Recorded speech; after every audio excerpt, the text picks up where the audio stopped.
Hey, Bob Cooney here with another deep dive inside the arena with one of my favorite humans, Blaise Witnish from Funlab. Blaise, it's so good to see you.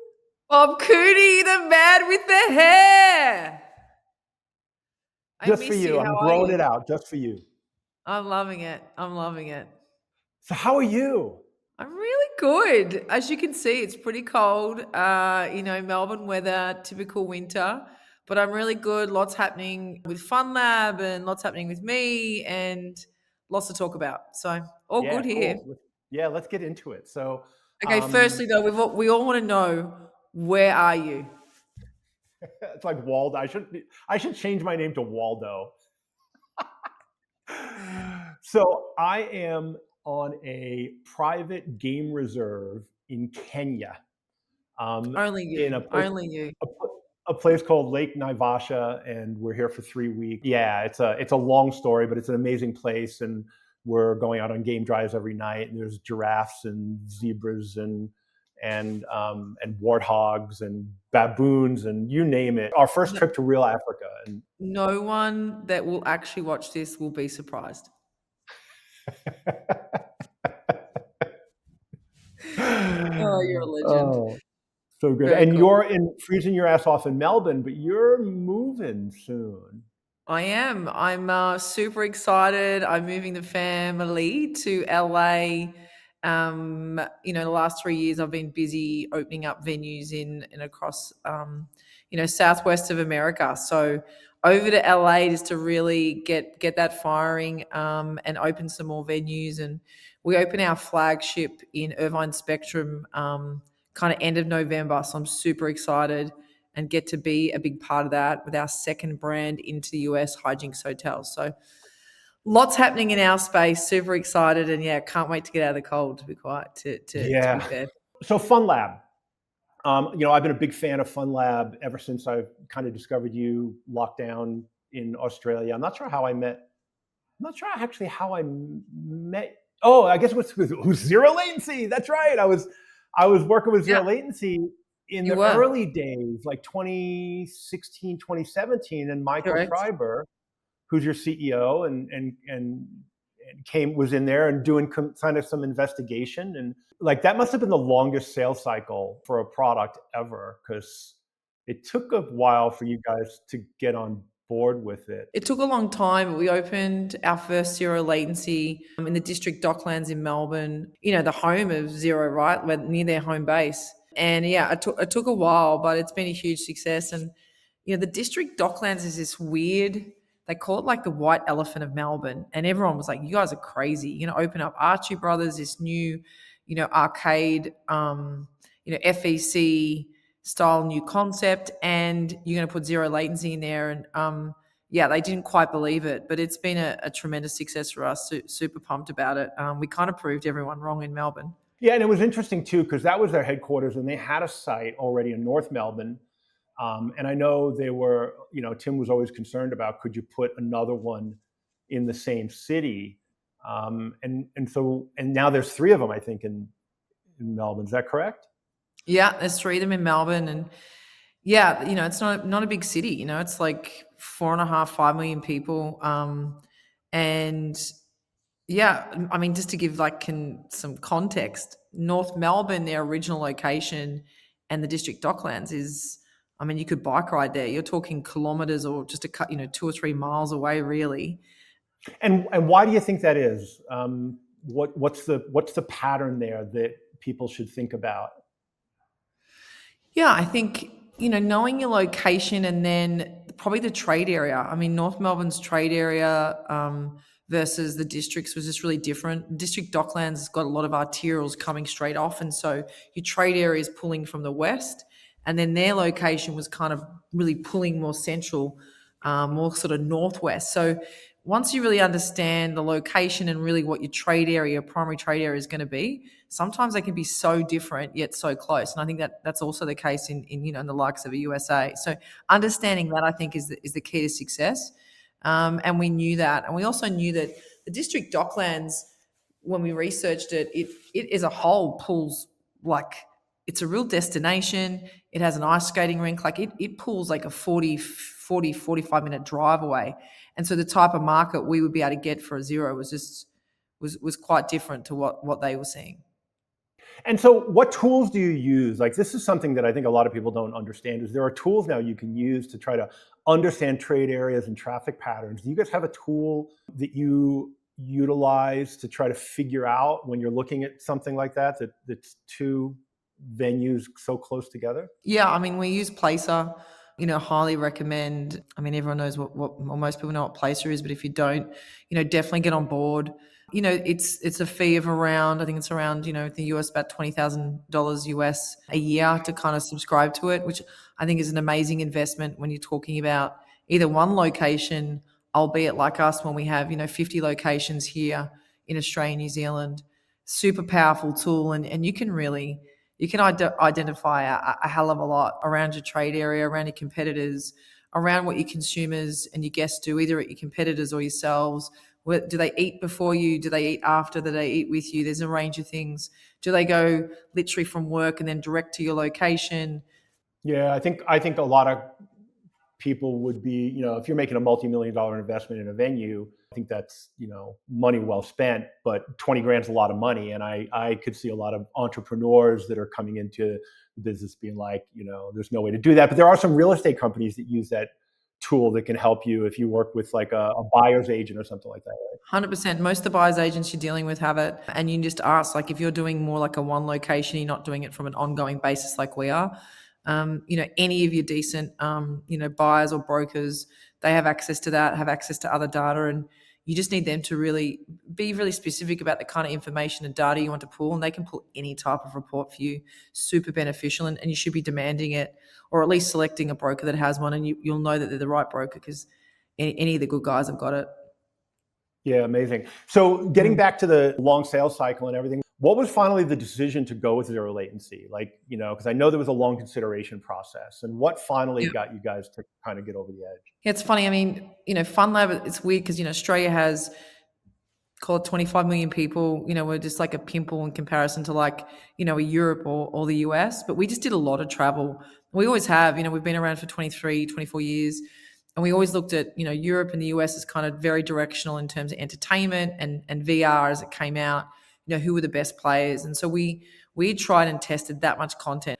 And so we did actually a lot of testing and trialing, and we were after, something that was lightweight. And when I say lightweight in terms of the packs, the guns, etc., because we, in our business, we want to trade day into night. We want to have broad appeal. So we wanted also content, or at least knowing that the rollout of content would also be not just for very specific markets, but more of a broader market. But definitely looking at like the best kit, the best quality of content, the best viewing, and that clarity of content was a big one for us. And when we did our due diligence, it was hilarious. We went all around the world, and then we landed literally on our own doorstep, with zero latency being, as we saw it, the best decision for us at the time, which literally hilarious. We could have saved a hell of a lot of money and a lot of air miles. But yeah, and we ended up with Zero, which, we've had a fantastic relationship with them. It's been an awesome add-on. So we've used it as a additional activity or additional entertainment anchor to existing brand or brands, and then used it as an additional brand to create what we call a precinct. And so you've talked, you talked about the brands. So you guys have how many brands now, not including zero latency, under the Yeah. Funlab? We have Name? 8, which sounds pretty crazy, and each of our brands are anchored by an activity. So we've got Hijinx Hotel, which is challenge rooms. We've got Holey Moley, which is our mini golf brand, which of course, if you're in the US, you would know. We have Archie Brothers, which is our FEC or arcade anchored brand. Lardy Darts, our darts brand. And so at the Docklands, which was the first one, you've got Archie Brothers.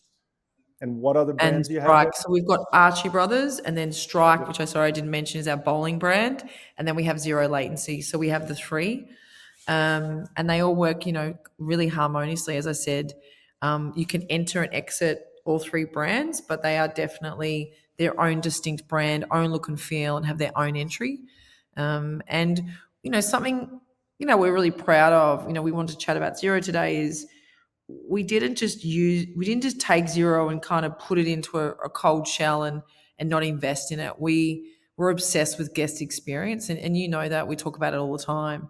And we want people to feel in any of the brands like they're truly escaping. And Zero Latency, even though it's third party, we want to do the same. We work with Tim and Boris and the guys at Zero, and we're like, no, we want to. How far can we stretch it? We want to do something really special where when guests walk in through the entry and into the into what we call like the holding area, we want them to kind of be transcended into another world. And I think we've done that really well in all of the locations where we have Zero. How many locations are you in now with Zero Latency? We've currently got 3, and then looking as we always are, to potentially do more, pending on space. We've got one at the District in Docklands in Melbourne. We have another one at Morris Moor in Melbourne, which again is mere kilometres or 4 or 5 miles away. Both have very distinct, catchments and markets. They really don't overlap. And then we have one in Sydney, in our huge Alexandria precinct. So we currently have the 3. And what do you see as far as, because you mentioned earlier that people come in and they either book Zero Latency and then they cross over to the other brands, or they come to the other brands, they cross over. What patterns are you seeing there as far as people coming for Zero Latency as a destination? How many of those actually do your other stuff? Like, what have you learned about the using ZL as an anchor within a multi-attraction kind of entertainment district? Yeah, well, first of all, it's really its own anchor, right? And we try and have true destinational concepts where, people could literally go to Zero and just do zero and go home and be really happy. But obviously the idea is to cross shop, but you're trying to create an entertainment, basically an entertainment hub, an entertainment zone, a habitual place where people keep coming back and they're like, yeah, we just go to Alexandria because there's 4 or 5 brands and we always go there because that's where you go. And that's what we try and create. What we see is probably about 20% of people that do ZL will then go and spend money in either of the other brands. People have the opportunity to also view. And that's something which I didn't mention before in that guest experience. We've 100% identified that as soon as people can see people playing physically, you are like twice as likely, that stat is ridiculous, to get that sell. So if you're like, hey, you should come and check out ZL, they'll look through the viewing, which is like basically a huge cutout of a window with no window. And they're really getting the laughter and the sense of play and playfulness. And they're seeing on the screens what's actually occurring, what the people are seeing, the content, of course. And then they're watching this kind of laughter and eruption of chaos in real life. And that's probably one of the keys to the cross-sell or selling when people are walking through the space. Yeah, interesting. And there's 2 things I want to touch on there, would go a little deeper on. One was, you said that, you do tasters. One of the big challenges and research has shown that people who have done VR are willing to pay way more to do it again than people are willing to pay the first time when they haven't done it. And so talk to me about the tasters and what are they and how do you use them to try to drive more traffic and keep your customer acquisition costs lower, which will be my second question. Sure. So I think, first of all, from a taster perspective, there's shorter games at Zero that you can do. So, we kind of get allocated a short amount of freebies, which we use really carefully. But there's a couple of games are like 10, 15 minutes, or we allow people to kind of play 5 minutes. We will do that and get them to put the VR and hold the gun and get a sense for it and even turn it on. So the fear of what that is removed. And then we'll be like, hey, or we'll go, hey, play 5 minutes. If you love it, then you pay for it. And it's like a 95% hit, Bob. And that sounds a bit ballsy. It sounds a little like, wow, that's cocky. But it's like, to your point, consumers, the mass, what I call the mass, not hardcore VR players, you got to demystify what it is. And demystify the content, but you also got to expose the amazing quality of content and how incredible and immersive it is. And as soon as people are in that space and in that world, everything changes. So many questions now. So how do you, and so what you do is you let them do it for free and then you charge them on the back end? Yeah. And do 5 minutes. I'll do you this deal. Do 5 minutes and I'll shut it off and then you can leave. Or do 5 minutes and then if you want to play the whole game, you have to pay. And as I said to you, it's like a 95% hit rate because it's incredible. So the game master just basically says, all right, 5 minutes in, he hits pause and says, you guys want to Says continue? pause. Or He walks up to them. He walks up to them, and says, "Okay, like you got a choice." And everyone's like, "Oh my god, we want to keep on playing. Like this is incredible." Look, we make them pay at the end, but you don't have people that don't pay. They just like they've had such an awesome experience. They've enjoyed it. It's like usually they're just like, "Hey, what other games are there?" Or what other content can we play next? That's usually the next question. yeah. They pay happily and go, I would never have thought that was so much fun. So how do you train your staff to do that? Because that's going to be the big question, right? If an owner Sure. operator's there, you can do it. But how do you train staff? You're an enterprise. You have how many employees do you guys have? We have over 3,000. 3,000 employees. So how do you train staff to be able to do that? That feels like high level, next level stuff. It actually isn't. It's not as difficult as you make it. But first of all, you have to have general managers or venue managers that are aligned. And I think what most operators miss is actually setting what we call shift management or SMDs, shift management docs. Every single day counts. And as an owner today, you're paying rent. You pay really big labor. You pay electric. Like the best way to explain it is every time you miss another session of zero latency, you're missing, it's like a seat on the plane. And it was the best way to describe it. My CEO founder said to me, Blaise, let me teach you something. Every time we miss a round, it's like basically letting a plane go off to the next city without anyone sitting in the seat. And that is actually, Yeah. it's a utilization game. This is no surprise to anyone. And how do you do that? Now, you have to set daily goals and shift goals. And most people don't do that. They kind of go in blind and they just kind of, do this and they take the bookings that they have and they kind of suck it up. And then they talk about marketing. But actually, the marketing or the mindset actually starts with the team and the team understanding this is a utilization game. And then it's like, okay, today we're going to try and make, in bookings, we have $1,000, but we're going to try and make $2,000. And how are we going to do that? And depending on your location, what you have access to and a range of things, you go about filling those seats. Because as an owner, you pay rent, my friend, for every 45 minutes, that just clicks over and it's a waste of labor. So it's a utilization game. And you have to get your general managers, your venue managers, your managers on duty, your team members to understand that. Yeah, I remember when we opened the first one in America at Main Event in Orlando, right around IAPA. And I had a video. I was trying to show the staff that like Main Event's big bowling centric FEC. There were hundreds of people in there at all times. And they put the zero latency all the way in the back. Like you could, like where laser tag was going to be. You could barely even see it. The signage was terrible. And so I had an iPad and I had a video on an iPad and I'd go to the bar when there was nobody playing and I would show the video and people were like, oh my God, that's amazing.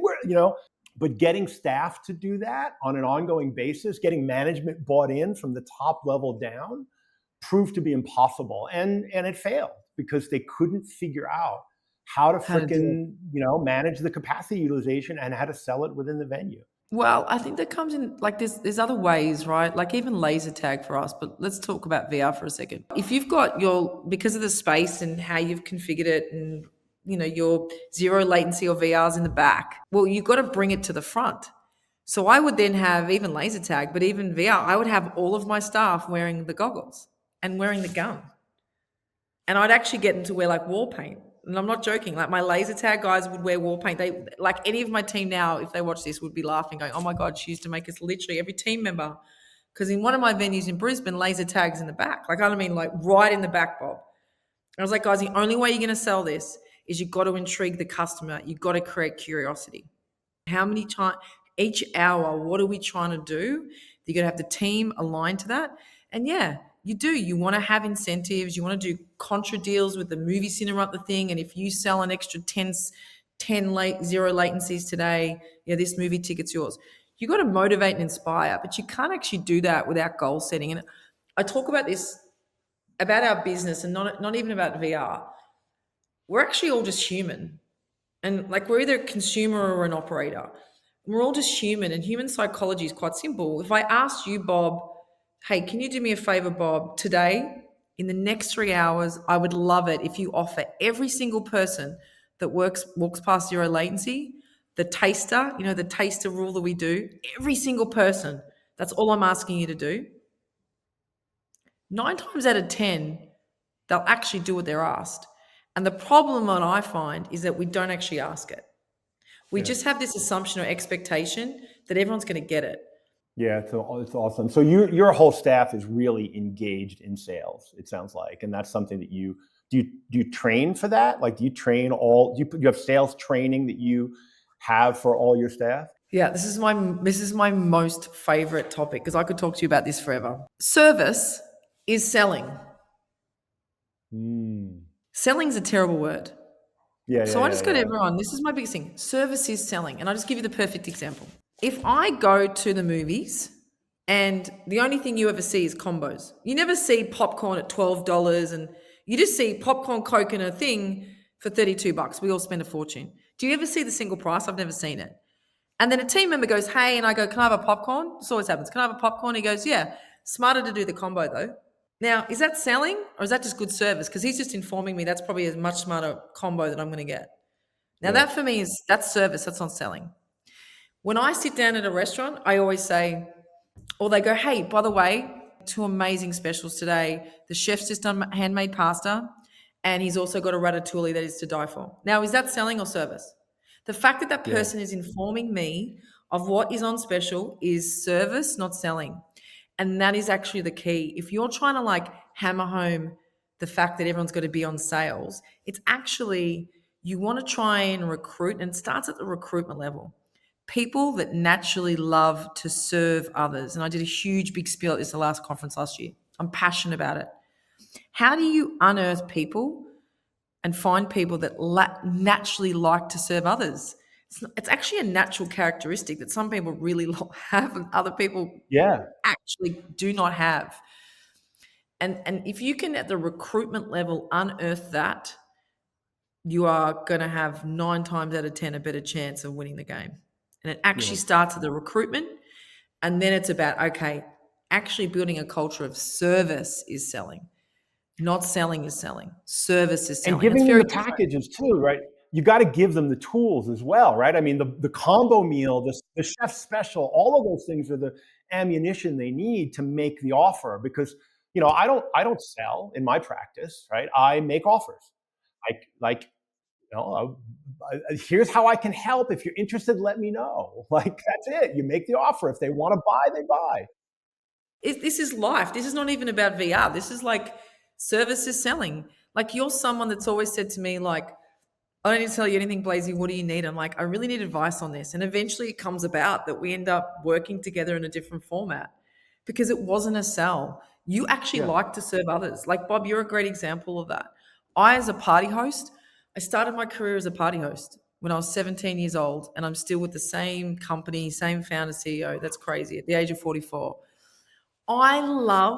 This is my thing, I loved at the end of a party where a mum comes up to me and goes, that was honestly the most stress-free, incredible party, Blaise, I've ever had. And the kid would look up their mum. This would just melt my heart. My whole soul would just be enriched. And they'd look up to their mum and they'd be like, Mum, that was the best party I've ever had. And I'd just be like, my job here is done.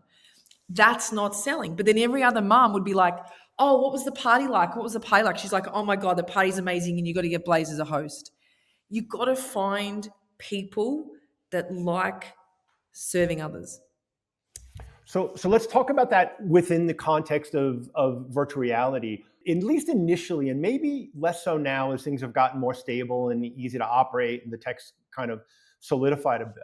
But a lot of people assume you have to get technically savvy employees, and there are memes and personas around tech people being antisocial, blah, blah, blah. What have you found as far as the best type of employee to run or to work at a zero latency or a VR place? First of all, people that love to serve. That's honestly, and if you said to me, have you got techniques around that? I can share those, later with you.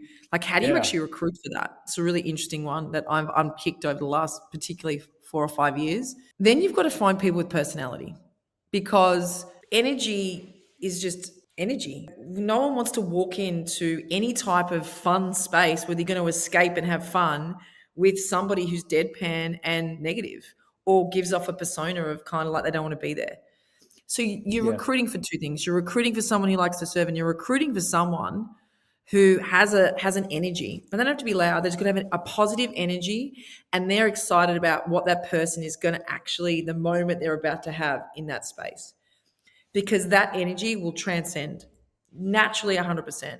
So you're looking for energy givers, not takers, and you're looking for people that are willing to really want to serve and they like serving others. And if you get Yeah. that right, you will create the initial wow. And let's be really honest, people make experiences. And I say this because we have spent a fortune on interior designs, capex coming out of the, like some of our spaces, you've been in them, are incredible. Like you walk in and you're blown away. But if you have terrible staff and you just from end to end, you've got no chance. Because okay, Yeah. you might get it once, but you won't have a repeat visitation. So you might get once, you might get lucky, but that'll be it. Yeah. So you mentioned a little bit earlier, you mentioned laser tag and how you had your people kind of selling laser tag. And I, one of the people who started laser tag in 1989. I don't know if I ever told, I'm sure I've told you that story. And I was so, 8. I was 8, and Bob. I was 8 when you yeah. did that. Yeah, thank you. And so, and look, I've been waiting for laser tag to die since I shut down Laser Storm, like in 1998 or 99 or something like that. And it just keeps holding on. And then I saw Zero Latency for the first time. I was like, finally, we're gonna transcend laser tag. And so how do you feel about, but every FEC I see getting built, I see the press release. It's going to have miniature golf. It's going to have bowling. It's going to have laser tag. And I'm like, fuck, it's like I'm back in 1988. Like, and so, how do you view, VR, Zero Latency compared to laser tag? Are you still doing both, or Yes. is this a replacement for it? Like, how do you? This is the best conversation. This is so interesting. Can you imagine, we have private equity, they're like, Blaise, you want to put Zero and laser tag in the same. And I'm like, laser tag is accessible, very, very, very accessible, because the price point and the breadth of age. We're getting there on VR, but we have a ways to go.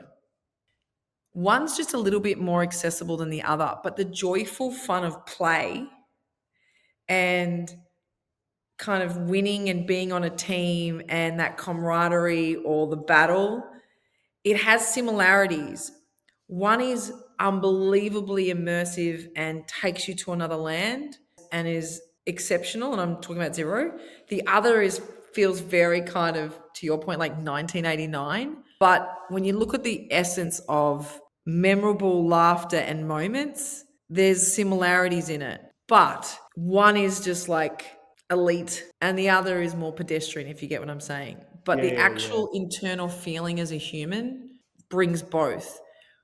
Where I see, and I've always spoken about this, when VR becomes even more, I think, more mainstream but more accessible, and content breadth just gets to a whole nother level, I get so excited for this space, because your utilization at 10 in the morning when people are paying rent right through to midnight, and that from end to end, and who that appeals to, because day parts appeal to different players. Yeah. And you need different day parts to appeal to different people. And I gave you this example, and I wanted to prove this to my team. I was like, right, I want Engineerium. Engineerium, one of Zero Latency's games. I was kind of like the puzzle game where you're upside down, and that is a brilliant game to offer. Either kids' parties, school groups.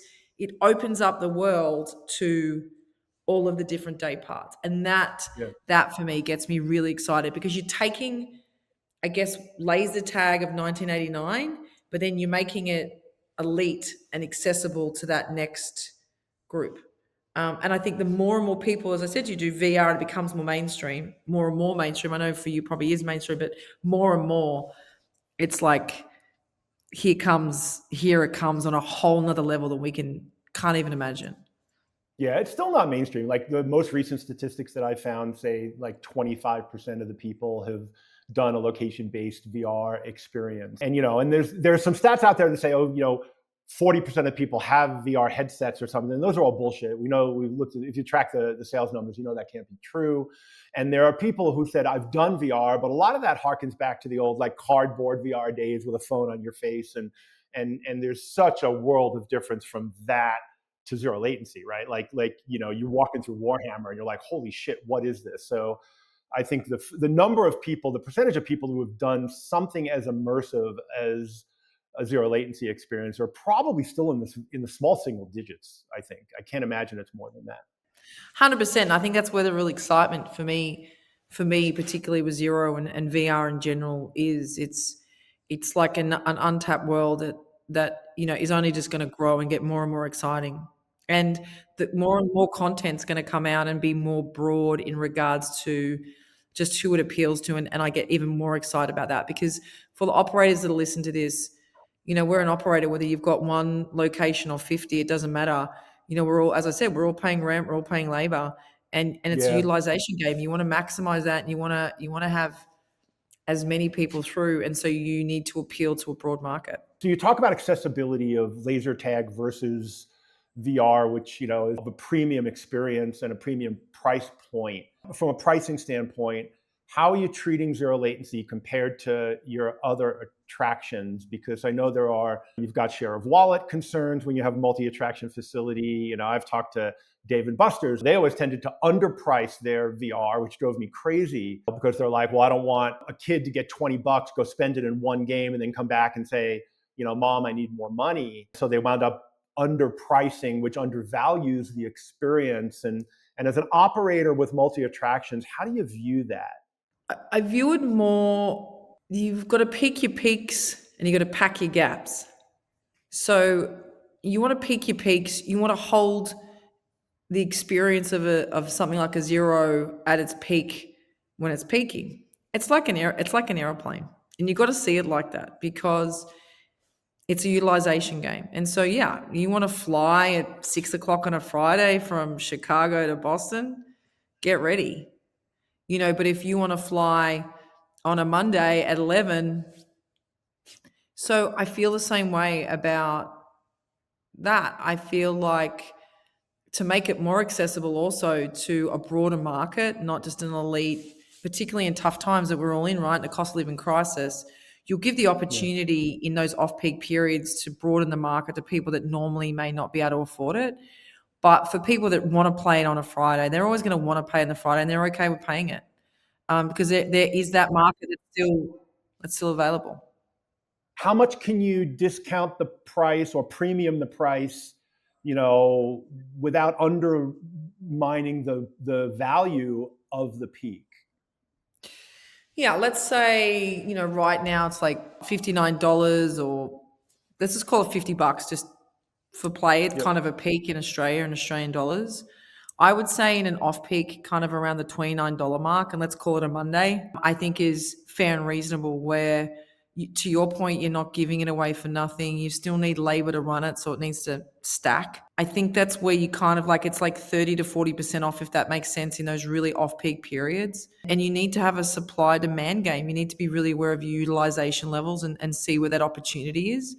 But you also don't want to do that discounting and then not drive it.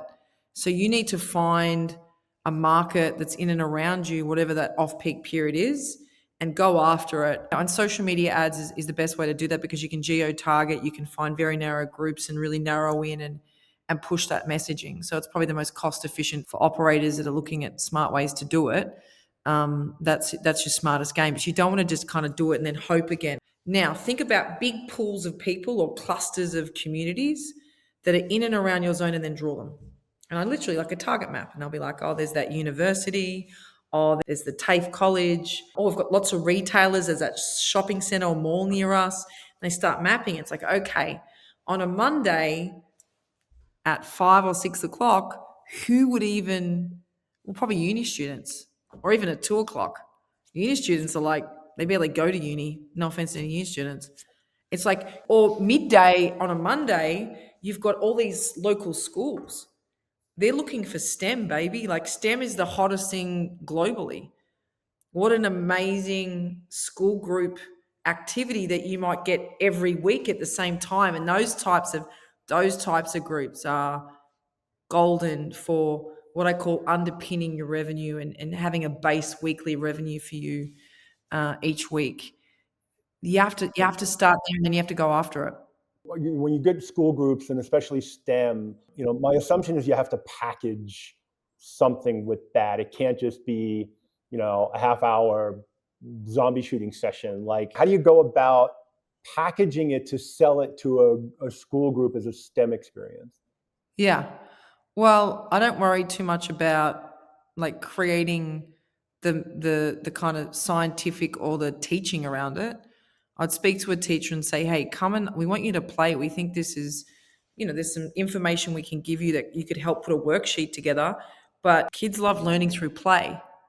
Yeah, And come and look at this technology and AI and VR, and you can create the class around it. We can give you the kind of background and some detail on how it got created and a range of things and some of the yeah, tech around it, but ultimately, and we can show you the goggles and our team can talk you through all those things, but ultimately you're really selling a 15-minute engineering group, and it'll be hosted and our team can tour you through the back end.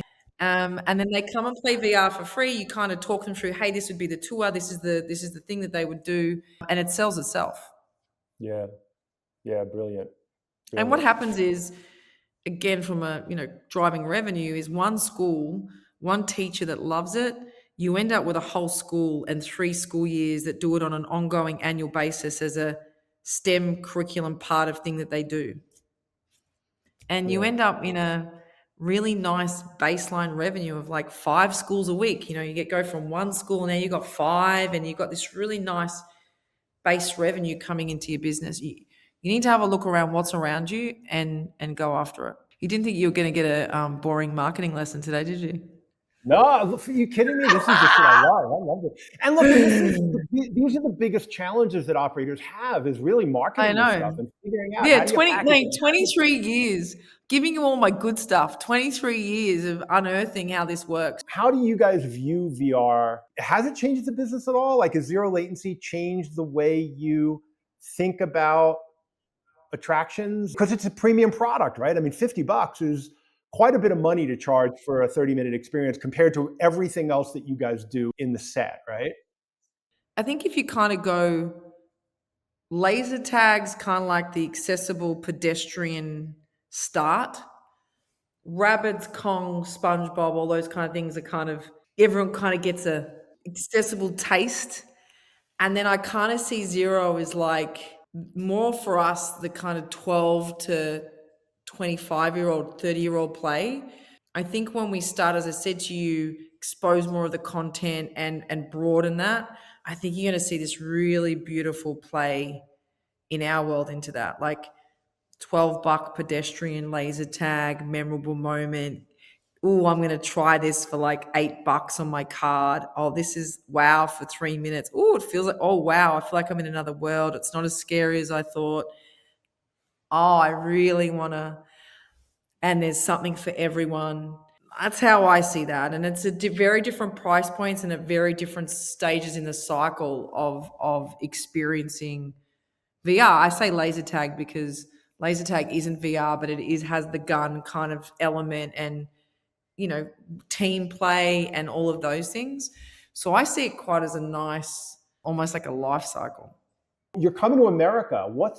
Can you talk at all about, you mentioned you're opening in Irvine, a Yeah. flagship. Are you thinking about doing any zero latencies in America, or what's your plan for dominating the US market? We know Hijinx Hotel is going to be a massive success. It'll open, as I said, in November, co-locate, which is awesome. I feel like sort of the world's really our oyster in regards to the US, and I get to come over after spending a lot of time trying to get us over there, and we're there, and then really driving our footprint and the brands that you see us open there, I think is just going to expand. I see lots of our brands playing a role. And then I see zero latency playing a role like it has in Australia in that precinct model, adding to that kind of destinational attraction. You would know, like Zero latency is really bookable. And yes, you can get that walk Mm. by and you can get that walk in and get that sale, but you're always going to get 70 or 80% of those people knowing they want to play it, they've heard about it, or they've seen it, or they've done it before and they want to come back and they want to book it. And there's a lot of power to bookable attractions because that's destination or you're going there. And I think, we'll definitely be using that, continue in Australia, New Zealand, but definitely in the US as we start to expand our brands and the footprint and the size of locations we take and the amount of brands that we have in those locations. How do you make a decision on which brand you're going to put in which? Obviously, you mentioned research around name recall for Holey Moley, and you're Yeah. confident Hijinx is going to be successful. I'm not sure why you're confident, other than just it's awesome. My question to you is, I mean, when you look at Hijinx, you travel around the world looking at concepts. When you saw Hijinx, what was your reaction? What you do is like you've created a lobby that was like a hotel and leaderboards and a gilded frame and like it was truly really felt like you were immersed in this weird quirky hotel with rooms that looked like hotel rooms in a corridor, like you really. And so like that was my impression of it. Was it's just done at a level that I don't see enough of, frankly. Yeah. And I know like you have insane build out budgets, and I'd hate to see the construction cost and design cost for some of that stuff, but I'm sure it pays off to keep doing it. Yeah, Hijinx, what do I think Hijinx will be really successful? Will challenge rooms particularly in the US, on the incline, and it's a really emerging category, very exciting. What I think Hijinx does is it takes full immersion, and I'm with you. I think it's the word immersive is what used way too much in our area, but it takes that truly immersive escapism space of where you really truly feel like you're in a hotel, and we've gone to ridiculous lengths. Details in the retails, I say to everyone, right? Like literally from the start of that journey to the end. And then we've put that in with, competitive socializing. And I know that's a buzzword, but we've merged the two together. And I think that is truly special. And you don't see that very often at the moment. And we don't see it at all. I played literally at Chadston here in Melbourne with Peg and a group, and we giggled and laughed for the full hour. And then I played it with my partner, just the two of us, had a completely different experience. We had the best date night. When you can build concepts, and I'll say this to you, that you can appeal to a 5-year-old, to a 95-year-old, and I've played it with my dad. There's something about that. Yes, on utilization, but there's something special about that. It's intergenerational. That is what I get excited about in the US. And I don't think the US has ever seen anything like it. Like, I just cannot wait to get this thing open because I think it's truly going to blow. Let's wrap on this. Like, you've talked a lot about as content gets broader and more accessible for different audiences, what do you want to see? What do you want to see content-wise just from the VR industry? I think Zero's done that. They've extended their content. The shoot 'em ups, and I call them shoot 'em ups, are awesome. Don't get me wrong. But you have to have broad appeal, to fill every hour, every day spot, to appeal to every different submarket and to maximize the revenue commercially. You need to be able to literally run a matrix throughout the week and different territories and go, we have content that literally fills every single gap and every single market.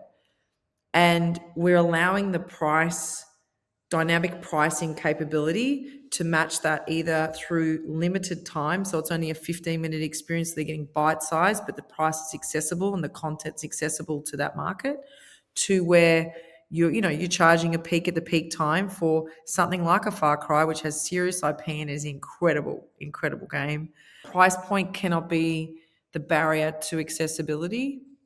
And I think, and I'll be honest, like escape rooms is another good one. And I know you're trying to wrap me up, but escape rooms is the most interesting for me as well. People, because escape rooms, you don't know what it is or how good it's going to be. Like bowling and mini golf, these things are Freddie Flintstone kind of era. Like everyone knows what that is. They're 100 years old. There's no myth to that. We got to demyth it by allowing the accessibility. And I think that's where there's lots of conversation, I think, to be had around this off-peak pricing and allowing more of the mass into that realm to then really expand the appeal and for it to become very normal. And then I want to say that, like, it's got to become something that we just do versus something that like a very small niche market or elite people do because they can afford it. And that's the step Yeah. change for me. You know, you speak of elite. I know Randy White, somebody I follow from White Hutchinson, and he's been talking about how much of the LBE market now has kind of gone towards, you know, college educated, high income people. And that's who's driving the LBE economy in America. Are you seeing similar things in your venues now that you're getting a foothold here? And No, 100%. But you're seeing that because that's who can afford it. You should pick the peak. So yeah, it's an elite price because you're wearing it at elite time, and everyone wants Friday at 8 o'clock, and you'll pay for it. And just like flying, you know, you see it. You go on an aircraft, you go, well, there's the family with the 3 kids at 11 a.m. on a Monday because they can afford the $29 flight. But on Friday, you got the guy in the shirt and he earns a lot, and he'll pay yep, for it. You have to have the smarts to make sure, or I think the commercial reality that if you want the broad appeal and to maximize the utilization, you need to think through the price elasticity, the supply and demand, and what markets you have around you and how you fill your space. In times like today, you got to be packing the gaps because the peaks are few and far between. yeah, And it's that ability to stay agile, then work your butt off, to be honest, and go out and get those markets to fill the space. They're the people that survive. We call them STKs. We call them you got to pick the peaks and pack the gaps. Pick the peaks peak and the pack the peaks and gaps. pack the gaps. Peak the peaks and pack the gaps. Peak Yeah, the it's like peaks a and pack chant. the gaps. I love it. Do you have T-shirts for that yet? It's really funny you say that. They're actually being made. Everybody, they're $29.99. You can get them. Bob will just drop a little website down here. It's actually my brand. Awesome. I want to thank you so much. You have so much knowledge and experience that you've accumulated. I really love talking to you. No, vice versa. You've always been so generous. We love you, Bob. Thanks for giving me the time. And yeah, we love sharing. If we can share those things so everyone, you know, survives A and then B thrives. And if we all win, we all win. So that's the mantra. Yeah, cool. Well, thanks again, Blaise, for being here. Thanks, Bob. You're the best. That's it for another deep dive inside the arena. Oh my God, packed with insights. Stay subscribed, stay tuned because there's more of this coming. We'll see you the next time.